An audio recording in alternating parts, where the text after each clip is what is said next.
عید کے تیسرے دن میں اور جلیل پھپھو کے گھر گئے۔ ایک دوسرے گاؤں میں رہتی تھیں۔ پھپھو ہمیں مل کر بہت خوش ہوئیں اور پھپھو کی چھوٹی سی فیملی ہے جو صرف پھپھو اور ان کی بیٹی نازیہ ہی پر مشتمل ہے۔ دوپہر کا کھانا کھانے کے بعد پڑوس کی ایک لڑکی پھپھو کے گھر آ گئی۔ وہ بھی ہمیں دیکھ کر بہت خوش ہوئی۔ اس نے اپنا نام نبیلہ بتایا۔ تھوڑی ہی دیر میں ہم سے گھل مل گئی اور باتیں کرنے لگی۔ پھر گھر جاتے وقت وہ مجھے زبردستی اپنے گھر لے گئی۔ جب میں اس کے گھر میں داخل ہوئی تو ایک دم دنگ رہ گئی۔ میرے قدم وہیں کے وہیں رک گئے کیونکہ میرے سامنے میرا گمنام عاشق کھڑا تھا جس کی محبت کو میں نے رسوا کر دیا تھا۔ نبیلہ مجھے ششدر حالت میں کھڑا دیکھ کر وجہ پوچھنے لگی۔ میں نے اسے کچھ نہ بتایا۔ ہم اندر کمرے میں چلی گئیں۔ باتوں ہی باتوں میں نے نبیلہ سے اس لڑکے کے متعلق پوچھا تو اس نے بتایا، یہ میرا بھائی ندیم جو کسی کی محبت میں مارا مارا پھر رہا ہے۔ نبیلہ نے مزید بتایا کہ میٹرک تک یہ بہت قابل سٹوڈنٹ رہا، اسکول اچھی پوزیشن لیتا رہا۔ میٹرک کے بعد یہ کسی کی محبت میں گرفتار ہو گیا اور آگے نہ پڑھ سکا۔ نبیلہ کو تو کچھ نہ پتا تھا، اس لیے اس نے بتایا جس لڑکی سے محبت کرتا ہے وہ کسی امیر گھرانے سے تعلق رکھتی ہے۔ ندیم اس سے سچی محبت کرتا ہے مگر وہ لڑکی دولت کے نشے میں ہے، اس لیے اس نے ندیم کی سچی محبت کا کوئی رسپانس نہیں دیا، الٹا اس کو رسوا بھی کیا۔ میں بھی کتنی خود غرض تھی۔ مجھے آج پتا چلا ندیم کی اس حالت پر مجھے دکھ بھی ہوا، مگر اب میری منگنی ہو چکی تھی، اس لیے کچھ بھی نہیں کر سکتی تھی۔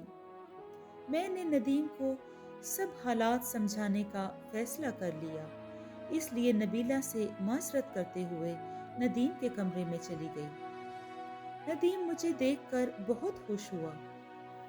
دوستو، ندیم کی محبت اتنی سچی تھی، مجھے اب یقین آیا۔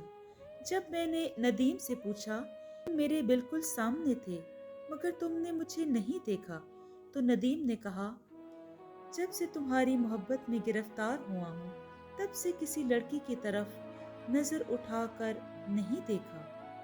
جب نبیلہ کے ساتھ اندر داخل ہوئی تو مجھے نظر ضرور آئی تھی مگر میں نے تمہارے چہرے کی طرف نہیں دیکھا تھا، اس لیے میں تمہیں پہچان نہیں پایا تھا۔ میں نے ندیم کو سمجھایا، ندیم میری منگنی ہو چکی ہے۔ تو ندیم نے پوچھا، کون ہے وہ خوش قسمت جس کی تم زندگی بننے والی ہو؟ ندیم، وہ میرا کزن جلیل ہے، میں نے کہا۔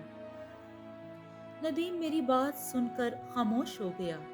ندیم، عنقریب میری شادی ہونے والی ہے، تم میری شادی پر ضرور آنا، میں پھپھو اور نبیلہ کو بھی شادی کی تاریخ بتا دوں گی، تمہیں بھی شادی کی دعوت دوں گی، تم لازمی آنا ندیم، تم اپنی زندگی کے بارے میں سوچو اور مجھے بھول جاؤ۔ ندیم نے مجھے اپنی قسم دیتے ہوئے کہا، میری زندگی میری بندگی تم ہی ہو شگفتہ، میں تمہیں بھول کر کون سی زندگی کا سوچوں۔ نقاش اپنی تعلیم مکمل کرنے کے بعد میڈیکل کورس کرنے اسلام آباد چلا گیا اور وہیں رہنے لگا۔ میں امی ابو نقاش کی جدائی برداشت نہیں کر سکتے تھے کیونکہ وہ اکلوتا بیٹا ہونے کے ساتھ ساتھ ہم سب کی آنکھ کا ایک تارا بھی تھا۔ وہ بھی ہمیں بہت یاد کرتا تھا، اس لیے ہم لوگ ہر ماہ اس سے ملنے اسلام آباد چلے جاتے۔ اسی طرح شب و روز گزرنے لگے۔ منگنی کے بعد میں نے کالج چھوڑ دیا کیونکہ اب جلیل سے دور نہیں رہ سکتی تھی اور ویسے بھی میری سوچوں میں جلیل مکمل طور پر بس چکا تھا، اس لیے اب پڑھائی کو تو دل ہی نہیں کرتا تھا، اس لیے میں نے گھر پر رہنا ہی مناسب سمجھا۔ جلیل کے سامنے رہتی، جلیل کو دیکھ کر میرا دل باغ باغ رہتا تھا۔ امی اور ابو ویسے بھی عمر رسیدہ ہو چکے تھے اور گھر کے سارے کام مجھے ہی کرنے ہوتے تھے، اس لیے میں کالج واپس نہ جا سکی۔ نقاش کے کورس کو 3 ماہ ہو گئے تھے اور 3 ماہ بعد 10 دن کی چھٹی آ گیا،